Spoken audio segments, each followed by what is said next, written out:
È il 1986, siamo a Palo Alto, in California, nella sala grande della Xerox Computer. Sta per cominciare una conferenza sul computer network ARPANET e queste sono le prime parole dell'evento. I greci ritenevano che l'arte visiva fosse l'imitazione della vita, ma le arti informatiche sono l'imitazione della creazione stessa. But the computer arts are the imitation of creation itself.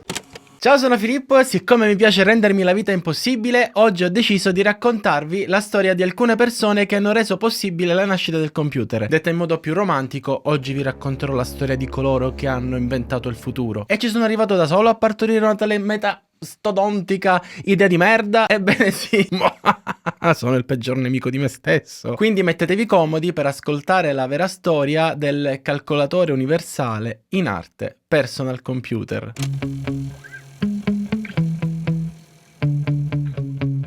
Siamo a Lipsia, è il 21 giugno 1646, quando nasce Gottfried Wilhelm Leibniz. Questa data in realtà è discutibile perché in quel periodo si è passati dal calendario giuliano, basato sul ciclo delle stagioni, al calendario gregoriano, basato sui 365 giorni, 5 ore, 48 minuti, 45 secondi, insomma, che la Terra impiega per fare un giro completo intorno al Sole. Come vedete già da una semplice data, la storia che stiamo raccontando è molto complicata, ma anche molto interessante. Facciamo un po' di contesto perché in quel periodo nel mondo c'è in corso la guerra dei 30 anni. C'è un piccolo Newton che ancora non sa che lavoro fare da grande e in America i coloni europei continuano beatamente a fare il cazzo che vogliono con le popolazioni locali indigene. Ma torniamo in casa a Leibniz. I genitori sono entrambi insegnanti e il piccolo Leibniz dimostra una spiccata capacità da autodidatta. Ad esempio, impara a leggere latino e greco da solo, grazie a dei libri che i genitori hanno in casa. Leibniz frequenta le migliori scuole dell'epoca, ma a quanto pare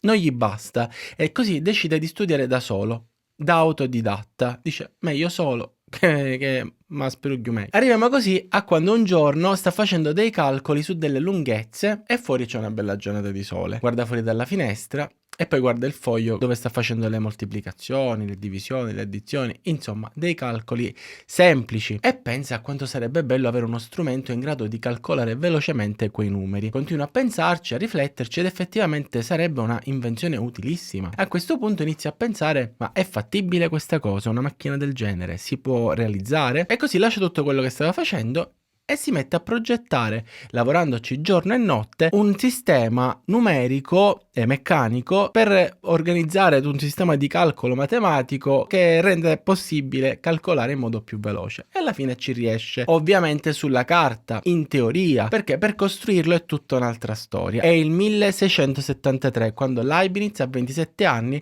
fa vedere il suo progetto della prima calcolatrice meccanica alla Royal Society di Londra, lasciando tutti i presenti impressionati al punto che lo ammettono all'interno della Royal Society. Ma il suo contributo per la nascita del computer non si esaurisce qui, perché Leibniz ha ideato un sistema numerico posizionale su base 2, detto anche sistema binario. Ora c'è un problema, che Leibniz, una volta sviluppato questo sistema binario e appreso che funzionasse perfettamente, lo fa vedere praticamente a chiunque dicendo: ho scoperto questo sistema binario, funziona bene, ma non so che farci, non so dove poterlo applicare. Ci tengo a precisare che sia contemporaneamente che prima di Leibniz ci sono stati anche altri matematici che hanno sviluppato un sistema numerico su base 2, no? Un sistema binario, solo che non lo hanno condiviso con nessuno. Non hanno condiviso con nessuno questa scoperta e quindi Leibniz non poteva conoscerli ed è grazie a lui che questo sistema binario si è diffuso. Ha iniziato a essere conosciuto tra gli accademici, quindi grazie a Leibniz il sistema binario. Ma poco importa, perché una cosa è sicura: ancora nessuno al mondo poteva immaginare a cosa potesse servire. Londra, 1833. Charles Babbage è un matematico di 41 anni che da 10 anni lavora al progetto per la realizzazione di una macchina capace di fare dei calcoli molto complessi semplicemente girando delle manovelle. Questo attrezzo viene chiamato macchina differenziale. Babbage riesce persino a costruirne un prototipo, ma non riesce però a farlo funzionare perché per costruirlo ci vogliono molti Troppi soldi. Babbage frequenta i salotti dell'aristocrazia londinese e durante un ricevimento mostra il progetto del prototipo della macchina differenziale. Tra gli ospiti c'è una ragazza che ha appena compiuto 18 anni di nome Ada Lovelace. Ada, nonostante l'età, è l'unica a comprendere l'importanza e il funzionamento di quella macchina. Ma andiamo per ordine. Chi è Babbage? Babbage è il figlio di un banchiere che dimostra sin da piccolissimo una incredibile passione per la matematica e nel 1811 inizia al Trinity College di Cambridge. Durante gli studi si appassiona al calcolo analitico, che detto così sembra una cosa facile, ma in realtà non lo è. E chi è invece Ada Byron, contessa di Lovelace? È una donna che sin da piccolissima è attratta dalla scienza e dalla poesia. Suo padre è un famoso poeta romantico, Lord Byron, e sua madre è una scienziata, Annabel Byron. C'è solo un piccolo problema: Annabel detesta Byron, non solo perché lui è sparito e insomma si sono lasciati, ma anche perché Byron voleva un figlio maschio, un figlio che, come dice lui, avrebbe potuto fare grandi cose e non una femmina. E sua madre per questo motivo lo detesta, al punto che fa di tutto per non fare appassionare sua figlia alla poesia, ma alla matematica. Solo che, come già avrete intuito, Ada, con tutta la matematica del mondo, non ce la fa ad avere solo, si fa per dire, una mentalità scientifica in senso stretto e vede nei numeri qualcosa di più. Vede numeri dappertutto. Ada racconta di vedere il mondo fatto di numeri, vede numeri nel movimento delle foglie, nei cerchi che si formano sull'acqua facendo cadere un sasso. Insomma, Ada è tipo Neo di Matrix, però senza un computer e senza internet. Da piccola Ada ha spesso problemi di salute e passa le sue giornate a casa a studiare, fino a quando, compiuti 18 anni, viene inserita all'interno dei salotti dell'aristocrazia, tipo la serie TV Bridgerton, però più intellettuale. E così ci ricolleghiamo a quando Ada e Babbage si incontrano la prima volta e lei, tra le tanti menti illustri presenti, è l'unica a comprendere la potenza, l'importanza della macchina analitica progettata da Babbage. Quella sera, grazie a quell'incontro tra i due, comincia una specie di collaborazione epistolare e Ada sviluppa quello che ad oggi è considerato il primo linguaggio di programmazione della storia dell'informatica, che avrebbe potuto permettere alla macchina ideata da Babbage non solo di funzionare, ma di svolgere anche qualsiasi attività di calcolo. Scioccante, eh? Vi ho sconvolto. Nel 1815 nasce George Bull, figlio di un calzolaio e di una cameriera. Ovviamente il periodo storico e il lavoro dei genitori ci fanno subito capire che George Bull nasce in una famiglia povera, probabilmente analfabeta. E invece no, suo padre è un appassionato di scienza e matematica e quasi per gioco insegna a suo figlio le prime nozioni di matematica. Al piccolo George piace passare tutto il giorno sperimentando coi numeri e imparando formule nuove che adora mostrare a suo padre. Terminata la scuola primaria gratuita per i bambini poveri, però suo padre gli consente di continuare a studiare da autodidatta e a soli 16 anni trova un piccolo impiego da insegnante nella scuola del villaggio in cui vive. A soli 20 anni è talmente apprezzato che riesce ad aprire una scuola tutta sua nella città di Lincoln. Passa tutto il tempo libero che ha leggendo libri e riviste scientifiche di matematica e di logica. Comincia a questo punto anche lui a pubblicare su queste riviste ed avendo studiato da autodidatta utilizza un'algebra e una logica matematica tutta sua. George è convinto che nella logica ci sia più matematica che filosofia e intende dimostrarlo, alla faccia di Aristotele. Le sue ricerche arrivano alla realizzazione di un sistema logico numerico a due fattori, tipo il sistema binario di cui abbiamo già parlato, però 0 e 1 nell'algebra di Ball vogliono dire che 0 è falso e 1 è vero. Spoiler, questo sistema binario ha reso possibile la progettazione dei circuiti logici digitali utilizzati dai moderni computer, in cui 0 vuol dire spento e 1 vuol dire acceso. Adesso voglio rispondere a tutti quelli che, come me, hanno sempre finto di capire il funzionamento di 0 e 1, di acceso e spento. Vi voglio bene, siamo una famiglia, abbracciamoci, non disperiamoci, perché questa cosa non si può capire, è magia e non ce lo vogliono dire. Ma andiamo avanti perché arriviamo così al secolo 1900 che zitto zitto inizia con le basi matematiche sia per la programmazione di un calcolatore elettronico sia per la progettazione della memoria e dei suoi meccanismi di calcolo. Ma ancora non esiste nulla del genere, praticamente come tecnologia per fare i conti siamo ancora all'abaco. Il 22 giugno 2010 nasce Konrad Zuse. Siamo a Berlino e questo ragazzino cresce studiando ed appassionandosi alla matematica, scopre gli studi dell'algebra di George Boole e di Leibniz e si appassiona follemente al calcolo elaborato dal sistema binario e al sistema di programmazione elaborato da Ada. Tra il 1933 e il 1945, Zuse, che come abbiamo già detto è nato e si trova in Germania, vorrebbe costruire un calcolatore elettronico che chiama Z1. Ovviamente sopravvivere tra la prima e la seconda guerra non è facile per nessuno, è altrettanto ovvio costruire un calcolatore elettronico mentre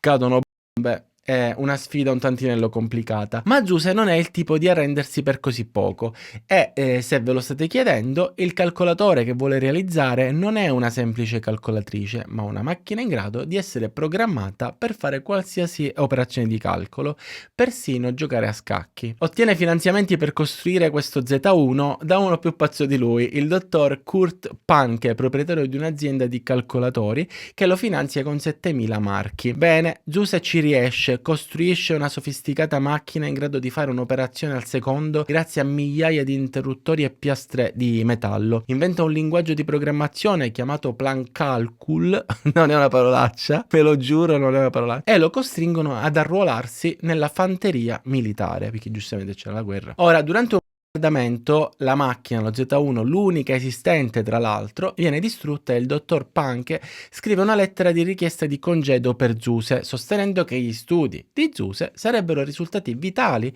per l'industria aeronautica e, raccomandandolo nel tentativo di non farlo ammazzare prima di poterne costruire un'altra, gli chiede insomma di poterlo trasferire. Il capitano della fanteria si mostra subito comprensivo con Zuse e gli permette di stare nella sua camera per riuscire a continuare i suoi studi, ma il maggiore, che avrebbe dovuto firmare il congedo, non ritiene le ricerche di Zuse così importanti per l'impiego militare. Così Zuse, per impressionarlo e ottenere il trasferimento, sviluppa una macchina per la codifica dei messaggi, ma il maggiore gli risponde: ce l'abbiamo e si chiama Enigma. Poco dopo però, non sappiamo bene tramite quale santo, lo trasferiscono dalla fanteria per lavorare nell'industria aeronautica per sviluppare nuovi armamenti e ha il sabato e la domenica libere in cui non lavora e può dedicarsi allo sviluppo dello Z2. È il 1940 quando Zuse completa lo Z2, un calcolatore programmabile più piccolo e veloce dello Z1. Lo mostra all'Istituto Tedesco per la Ricerca Aeronautica e meraviglia tutti i presenti perché funziona alla perfezione. Riesce ad ottenere un contratto e dei fondi per sviluppare lo Z3. Nel frattempo lo Z2 viene distrutto da un attacco, ma già nel 1941 lo Z3 è pronto. È una macchina formidabile, capace di fare sia una moltiplicazione che una divisione che una radice quadrata in 3 secondi. Ha una memoria di 64 parole e 22 bit, cioè 22 cifre di numerazione binaria, programmabili, ma la situazione militare degenera e Zuse ovviamente viene di nuovo chiamato per la fanteria. Solo per un paio di giorni però, perché viene subito rimandato al suo vecchio lavoro, dove riesce ad ottenere addirittura di poter lavorare part-time per avere più tempo da dedicare al suo calcolatore. Anche lo Z3 viene distrutto da un attacco e Zuse diventa un pazzo, tanto che chiede di poter costruire lo Z4 in un luogo sicuro dalle bombe che cadono dal cielo. Ma Zuse non demorde e vuole costruire uno Z4 ancora più potente delle precedenti versioni, con una memoria di 1024 parole. Per realizzarlo Zuse utilizza ciò che è rimasto dei precedenti modelli, insomma si arrangia con quello che trova e arriviamo così al 1945, quando le sorti della Germania sono ormai segnate e le truppe americane stanno occupando tutte le zone strategiche dell'esercito tedesco e lo Z4 è pronto. Zuse è impanicato perché ha paura che qualcuno possa scoprire l'importanza della sua macchina e requisirla con la forza, o peggio, ha paura che lo facciano fuori solo per averla costruita. Così smonta lo Z4 rendendolo una specie di oggetto senza valore, lo mette in un carretto e si trasferisce in un villaggio isolato in aperta campagna, dove occupa una casa abbandonata e zitto zitto inizia tipo a fare la vita da contadino, nascondendo lo Z4 nello scantinato. Insomma, inizia a fare lo gnorri mantenendo un profilo basso, ma in questo villaggio che si chiama Interstein, i contadini del luogo che l'hanno visto arrivare con questo carretto, con questo macchinario, si spaventano, sono spaventati e quindi che cosa fanno? Lo segnalano agli americani che stanno occupando quella zona, accusandolo di nascondere potenziali armamenti nello scantinato. Gli americani se ne sbattono altamente pensando sia solo un ammasso di latta e il calcolatore rimane a Zuse. I contadini così insistono che quella cosa sia un'arma e costringono i militari a requisirla, a farsela consegnare. Insomma, non gliela sequestrano, gliela conservano, infatti rimane di sua proprietà. E poco dopo Zuse che cosa fa? Se la fa restituire dicendo che si sta trasferendo dove? In Svizzera. Lo Z4 quindi viene trasferito in Svizzera all'Università di Zurigo e Zuse continua a lavorare per molti anni e a molti altri progetti fondando la Zuse AG, azienda che ha prodotto centinaia di computer e che alla fine degli anni 60 è diventata Siemens. Konrad Zuse scompare nel 1995 all'età di 85 anni. Ma facciamo un passo indietro e torniamo in America, quando il fisico di origini bulgare John Vincent Atanasov, insieme a un ragazzo prodigio dell'ingegneria elettronica Clifford Berry,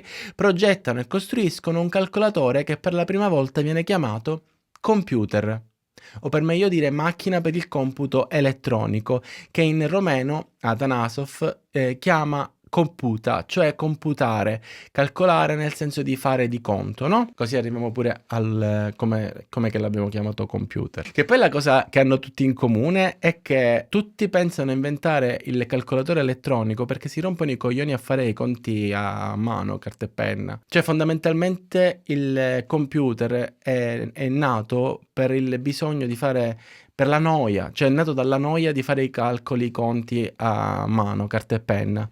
Tutti questi matematici, tutti questi scienziati hanno iniziato a sognare la calcolatrice, per questo si sono messi a inventare tutti un calcolatore elettronico, perché detestavano tutti fare i conti carta e penna a mente. Ma torniamo a noi. I due, a differenza di Zuse, riescono a lavorare abbastanza tranquilli, dato che nessuno distrugge la loro macchina per il computo elettronico con attacchi missili. E nel 1939 mostrano un prototipo del computer all'Iowa State che li finanzia con $850. E che cosa succede? Succede che Atanasov nel 1940 condivide i risultati della sua ricerca con due John Eckert e John Mauchly, che insieme realizzano ENIAC, che sarebbe l'acronimo di Electronic Numerical Integrator and Computer. ENIAC è il primo computer costruito in Pennsylvania completamente elettronico e programmabile al mondo. Anche se Atanasov e Berry hanno costruito un computer con le stesse caratteristiche chiamato ABC, che sarebbe l'acronimo di Atanasov-Berry Computer. Le sigle andavano fortissimo in quegli anni. Ma comunque i due John, finita la guerra, iniziano a produrre e a vendere questi primi computer e nel 1973 si separano in due aziende.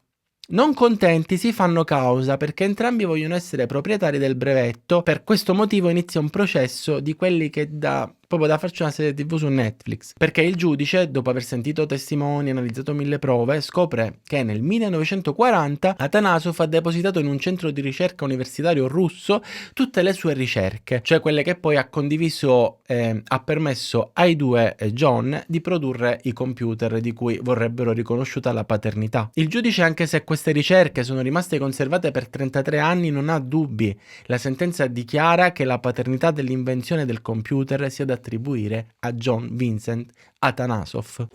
Howard Hathaway Aiken nasce il 9 marzo del 1900. Suo padre e sua madre sono originari della Germania e si trasferiscono a Indianapolis dalla madre di lei. Anche se trasferirsi dalla suocera non deve essere stata una passeggiata, niente può giustificare il comportamento violento di lui, del padre di Howard. Praticamente che cosa fa? Spesso beve e alza le mani a sua moglie. Così una sera Howard, a soli 12 anni, all'ennesimo episodio non ne può più e reagisce. Corre verso il camino, prende l'attizzatoio e, tenendolo più forte che può, lo punta verso suo padre e lo costringe ad andarsene via di casa. Suo padre, dopo questo episodio, li abbandona e non si fa più vedere. È il 1912 quando Howard, a 12 anni, inizia a farsi carico economico di se stesso, di sua madre e di sua nonna. Comincia a lavorare per un'azienda che installa linee telefoniche e realizza tutta la linea del quartiere a luci rosse di Indianapolis. Di questa cosa ne va molto fiero. Contemporaneamente però non smette di studiare, anzi continua ad andare a scuola e dopo il liceo si trasferiscono sia lui, sua mamma e sua nonna perché viene assunto a Madison, che sarebbe una società che installa luce e gas. Howard accetta il lavoro ad una condizione però: vuole fare solo i turni di notte perché di giorno vuole frequentare l'università di ingegneria elettronica. Accettano e Howard si laurea a 23 anni, continuando sempre a lavorare in aziende che si occupano di luce e gas, fino a quando nel 1932, sempre con la mamma e la nonna a seguito, si trasferisce a Chicago per studiare fisica. L'università di Chicago però non è all'altezza delle sue aspettative e l'anno successivo si trasferisce ad Harvard, dove frequenta il corso di ingegneria elettronica e insegna fisica e comunicazione. Cioè contemporaneamente è studente e insegnante. Howard, insegnaci la vita. Nel 1938 si laurea con una tesi sulla conduzione di cariche elettriche distribuite nello spazio e, come già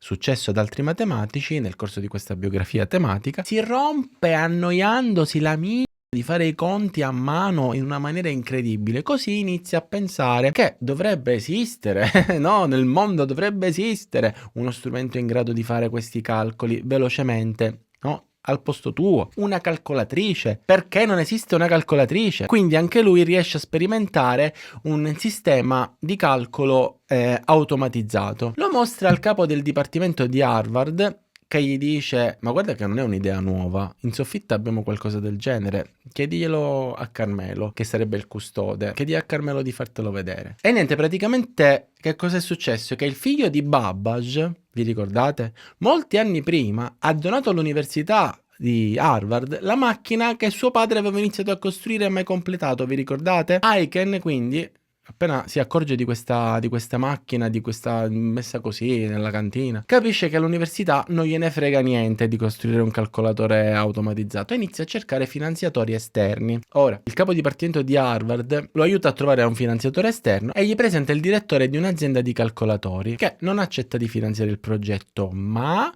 si interessa per organizzargli un incontro con una sua conoscenza all'IBM. Aiken presenta così il suo progetto all'IBM. L'IBM accetta di finanziare il progetto con $250.000 spartiti in 4 anni di lavoro per la realizzazione del più potente calcolatore elettronico mai costruito. Il Mark I, esatto, come il nome dell'armatura di Iron Man. Il Mark I è una bestia di 35 tonnellate composta da 765.000 componenti elettromeccanici collegati da 804 km di cavi, 72 registratori e unità centrali, capace di calcolare 7 giorni su 7, 24 ore su 24 alla velocità strabiliante di 3 addizioni al secondo e un logaritmo e un seno in poco più di un minuto. E una volta completata questa bestia pare che si siano guardati in faccia e si siano detti: me la immaginavo più piccola. All'IBM però sono entusiasti dei risultati e commercializzano i loro calcolatori con l'industria militare di Stati Uniti, Regno Unito e Germania. Chiunque sia disposto a pagare abbastanza per questa tecnologia, insomma. In che modo una calcolatrice capace di elaborare dati può essere utile? Allora, tutti i carichi e scarichi dei materiali, il monitoraggio delle scorte, pianificare le consegne, mettere alcuni dati sensibili e inaccessibili a persone non autorizzate e, ciliegina sulla torta, l'IBM inizia a produrre i primi telefoni senza fili che permettono alle truppe sul campo di battaglia di tenersi in comunicazione con i comandi militari. Tutto molto bello. Se vi state chiedendo però quanto questa tecnologia venuta dall'IBM abbia influito sugli esiti della seconda guerra mondiale, la risposta è: non lo sappiamo. Infatti la famosa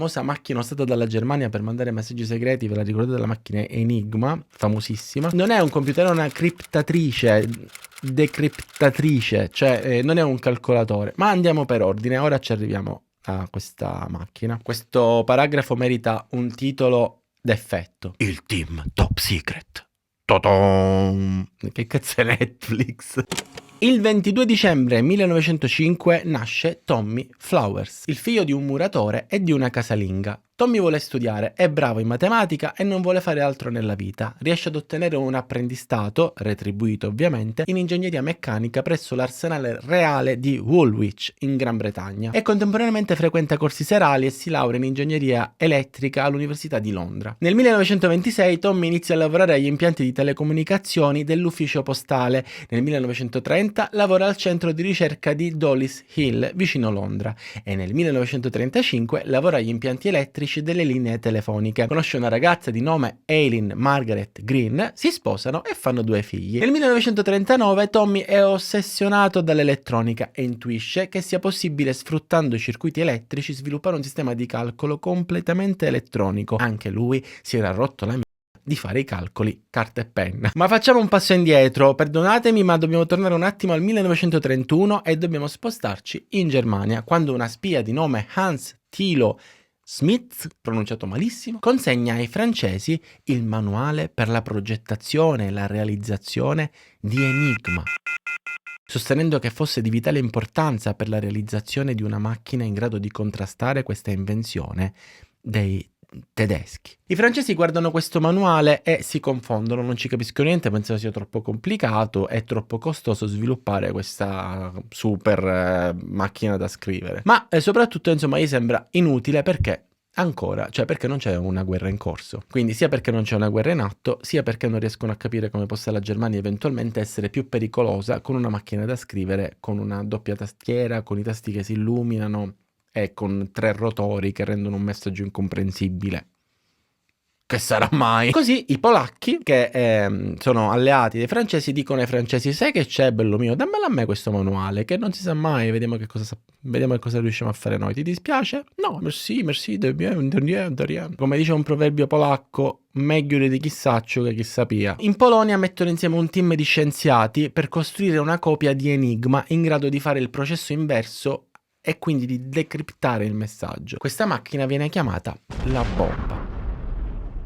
E chissà perché nel 1939 per prima cosa che fa la Germania allo scoppiare della guerra è invadere la Polonia. Ma comunque non stiamo qui a raccontare le scelte militari, ma quelle tecnologiche. E poverino che fine ha fatto la spia? Nel 1943, quando la Gestapo, che sarebbe la polizia di stato segreta dei tedeschi, scopre che sia stato lui, Hans Thilo Smith, a consegnare una copia del manuale di Enigma ai francesi, prima ancora che lo trovassero, decide di togliersi la vita da solo con il cianuro. Torniamo in Inghilterra e il governo inglese vuole realizzare una copia della macchina decriptatrice dei polacchi, ma Enigma è stato potenziato con 5 rotori, quindi non basterà fare una copia della bomba polacca per decriptare i messaggi di Enigma, ma bisognerà sviluppare un sistema ancora più complesso. Torniamo a Tommy. Avevamo lasciato Tommy ai suoi studi di calcolatori elettronici, vi ricordate? Mai si sarebbe aspettato che questo suo progetto attirasse l'attenzione dei servizi segreti, che un bel giorno lo vanno a prelevare a casa per proporgli di lavorare insieme ad altri scienziati ad un progetto top secret. Lui gli chiede che tipo di progetto sarebbe.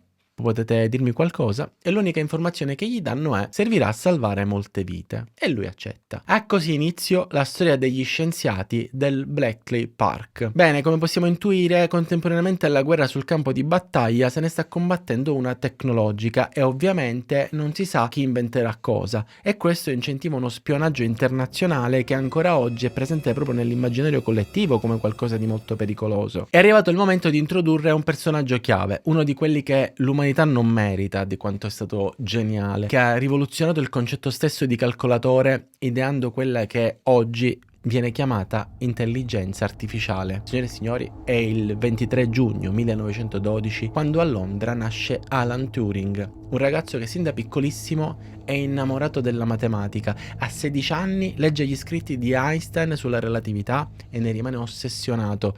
Continua a studiare matematica, algebra e a 24 anni pubblica il suo primo libro dal titolo Uncomputable Numbers, in cui descrive quali siano i numeri calcolabili e il funzionamento di una macchina universale in grado di eseguire qualsiasi calcolo che può essere formalizzato con un algoritmo. Scioccante, piccia. Io a 24 anni, non lo so, cercavo di trasformarmi in Super Saiyan. Una macchina per il calcolo logico in grado di decidere se il calcolo logico sia vero oppure falso. Dopo la pubblicazione di questo libro lascia Londra e si trasferisce a Princeton, negli Stati Uniti, dove studia crittografia e in poco tempo diventa il migliore del corso, in grado di stravolgere le convinzioni dei professori e le teorie di famosi matematici come Gödel e Hilbert. Insomma, il professore di matematica vuole assumerlo come assistente, ma Alan decide di tornare a Londra. Arriviamo così al 1939, quando un agente dei servizi segreti va a bussare anche alla sua porta per proporgli un lavoro top secret, riferendo soltanto che lavorerà con altri scienziati per salvare vite umane. Alan accetta e fondamentalmente si mette al lavoro per costruire ciò che ha ideato nel suo libro. La situazione internazionale è delicatissima e, come dicevamo, la paura dello spionaggio è un problema reale e la preoccupazione quindi che il lavoro di Alan possa essere compromesso da una spia rende il loro lavoro classificato come ultra secret. Vi dico solo che sono state tenute talmente segrete che solo negli anni 70 hanno reso accessibili i documenti del lavoro che è stato condotto dal team capitanato da Alan Turing. Ma andiamo per ordine. Alan ha 26 anni quando con il suo gruppo di ricerca ultra secret inizia a lavorare per costruire una macchina per decodificare Enigma, che, spieghiamolo velocemente, funzionava così. Immaginate una macchina da scrivere in cui ad ogni lettera premuta corrisponde un rotore che la sostituisce con un'altra lettera, che viene a sua volta sostituita da un'altra lettera collegata ad un altro rotore che viene sostituito da un'altra lettera collegata ad un altro rotore. Bene, questa è Enigma con 3 rotori, è la prima versione ed è stato possibile per i polacchi decifrare facendo il processo inverso fondamentalmente. Ora, fino a quando i tedeschi utilizzano 3 rotori ancora si riesce a risolvere qualche enigma. Il problema è sorto quando i tedeschi hanno inventato Tanni, un calcolatore con 5 rotori, quindi il doppio più complicato da decriptare. È qui che entra in gioco Alan Turing, perché nessuna macchina meccanica sarebbe in grado di fare questo processo inverso dei 5 rotori, che tra parentesi quasi ogni giorno cambiano disposizione. Ma come sicuramente ricordate, Alan ha una soluzione racchiusa nel suo libro On Computable Numbers e vuole riuscire a costruire la sua macchina per il calcolo logico programmabile, cioè l'antenato dell'intelligenza artificiale. Così tra il 1943 e il 1944 gli ultra secret Alan Turing, Tommy Flowers e altri, c'era anche il matematico Maxwell Newman che ha contribuito tantissimo per la costruzione di quello che viene chiamato Colossus. In soli 11 mesi costruiscono una macchina che è qualcosa di enorme, gigantesco, tanto che appunto la chiamano Colossus. Questo primo computer è capace di elaborare 5000 caratteri al minuto e di essere programmato con un algoritmo in grado di decifrare qualsiasi codice criptato tramite Tanni o Enigma o qualsiasi altro criptatore. Grazie a Colossus è stato possibile scoprire l'esatta posizione di 84 sottomarini tedeschi e l'America ha potuto liberarsi da questa trappola che le impediva di intervenire in Europa. Grazie a Colossus pare che la guerra sia finita almeno 2 anni prima e che effettivamente siano state salvate moltissime vite, ma non tutte e ovviamente non abbastanza, perché sono abbastanza convinto che quegli 84 sottomarini hanno fatto una brutta fine. Ma comunque, poco fa vi ho detto che Alan Turing ha inventato l'antenato dell'intelligenza artificiale, ma non soltanto, perché nel 1950 Alan è talmente sicuro che questa invenzione cambierà il mondo che ha sviluppato persino una protezione. Avete presente quando entrate in un sito e per accedere vi chiede sei un robot, seleziona le 3 immagini tipo con i semafori?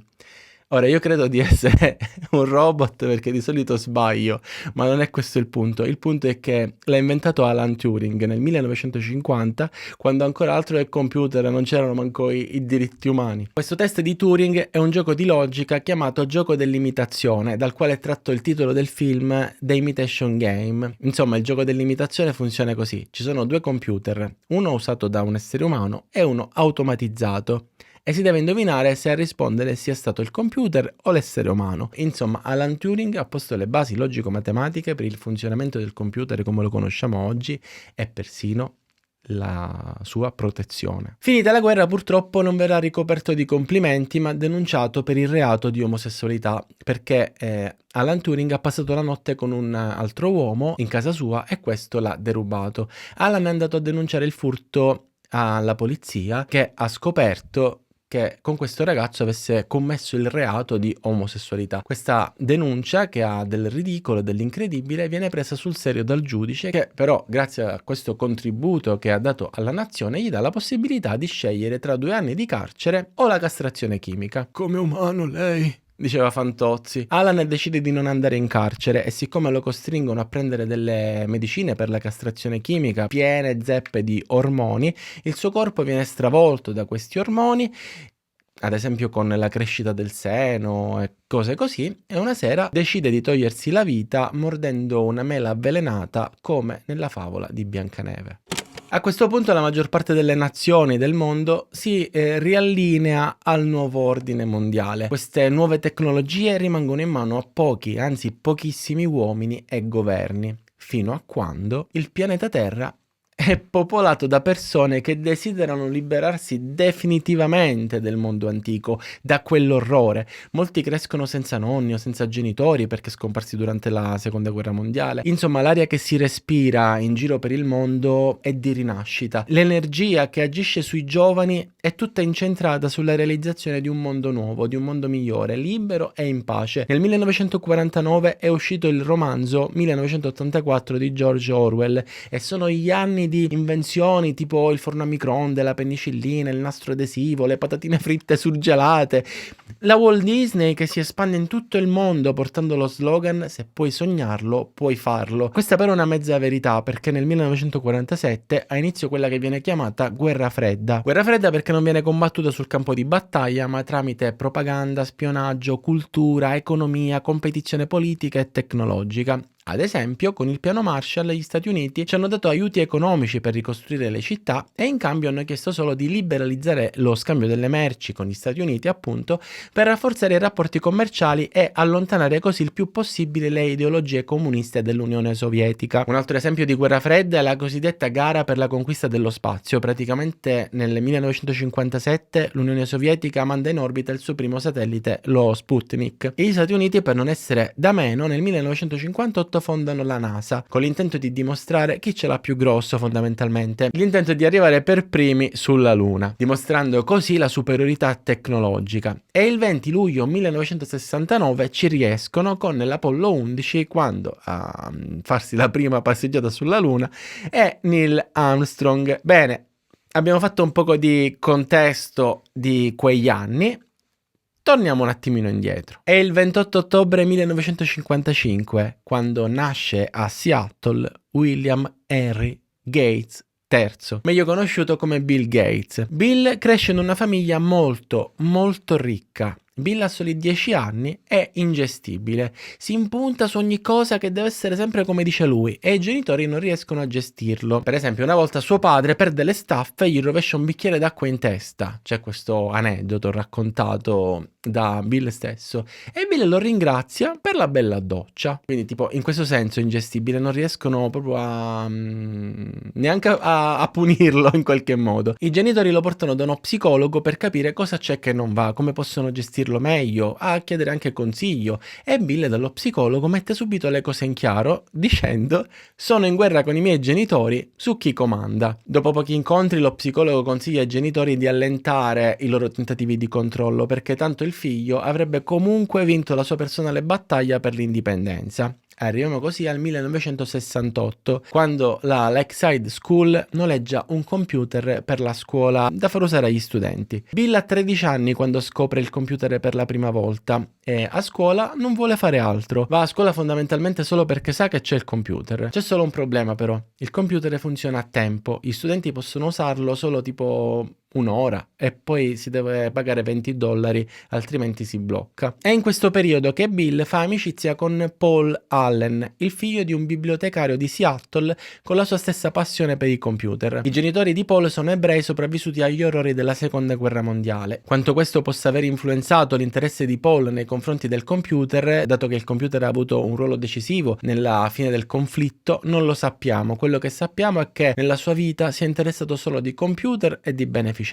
Ma andiamo per ordine. I due compari, come abbiamo detto, vanno a scuola solo per stare al computer. Così inventano un metodo per aggirare il sistema e farlo funzionare senza limiti di tempo, praticamente due hacker. Nel 1969, contemporaneamente, negli Stati Uniti viene fondata ARPANET, praticamente l'antenato di Internet, che è un sistema di comunicazione pensato per essere il più efficiente possibile perché è sviluppato su una rete di computer collegati fra loro. Ma torniamo a Bill e Paul. Praticamente i due vengono incocciati che hanno hackerato il computer e vengono portati dal preside. Dopo la cazziata, e qui c'è tutta la differenza del mondo, fra tipo la nostra cultura e la loro. Praticamente l'azienda che ha prodotto il computer che Bill e Paul sono riusciti ad hackerare gli propone tempo d'utilizzo illimitato se in cambio gli avessero rivelato come hanno fatto ad hackerare il sistema. I due accettano e usano il computer tipo tutto il tempo che vogliono,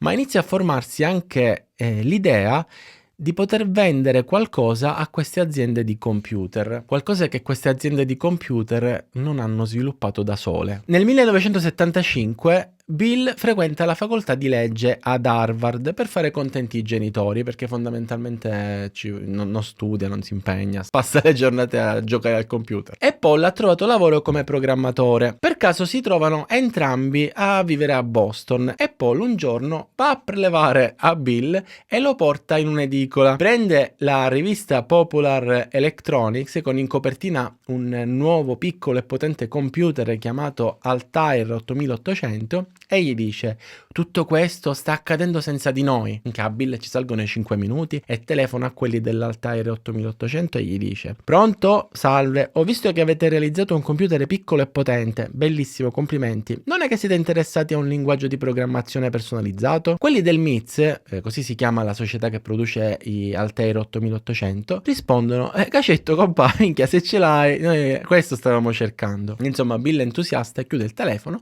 guarda Paul e gli dice: hanno accettato, oppa, siamo nella merda. Eh sì, perché non hanno scritto una sola riga di codice. Fu un'improvvisata così. E non hanno neanche un Altair 8800 per poterlo testare. Ma non preoccupatevi, perché i due compari in 8 settimane sviluppano Altair Basic, un linguaggio di programmazione semplificato per l'Altair 8800 che ha reso più semplice scrivere ed eseguire programmi personalizzati su qualsiasi Altair 8800. Come ci sono riusciti? Carta e penna è il computer, quello della scuola, quello dove avevano l'accesso illimitato, lo hanno modificato per farlo funzionare come l'Altair 8800. Il 2 gennaio 1975 la MITS, la società dell'Altair 8800, paga 31 milioni di dollari per avere l'Altair Basic e il 26 novembre 1976 Bill Gates e Paul Allen fondano la Microsoft con l'intenzione di vendere software per qualunque produttore di computer. Bene, io direi che per oggi possiamo fermarci qui. Ho cercato in questo video di fare il quadro generale della storia della nascita della tecnologia informatica, del computer, e spero di avervi fatto appassionare, così che nel prossimo video, quando vi racconterò di Steve Jobs, sarà lui il protagonista del prossimo video, già siamo più preparati, sappiamo cosa c'è stato prima di Steve Jobs. E quindi insomma corro a finire di leggere la sua biografia, a preparare il prossimo video. Vi ricordo che se andate su Pumpling e usate il codice biografo vi portate a casa un paio di calze gratis. Le magliette sono bellissime, questa di oggi è a tema computer. E insomma, che cosa vi devo dire più? Lo sapete cosa dovete fare: mi piace, scrivetevi, condividete, fatemi sapere se secondo voi questa tecnologia sarebbe esistita anche se non ci fosse stata la seconda guerra mondiale. Chissà, sono curioso, fatemi sapere nei commenti. Ultima cosa così velocissima che mi ha lasciato scioccato è che, non so se lo sapete, ma esistono proprio dei cavi tipo che avvolgono il pianeta Terra dove passa la connessione internet, cioè veramente tipo dall'America alla Francia. Ma insomma, questo lo vedremo meglio nel prossimo video. E basta.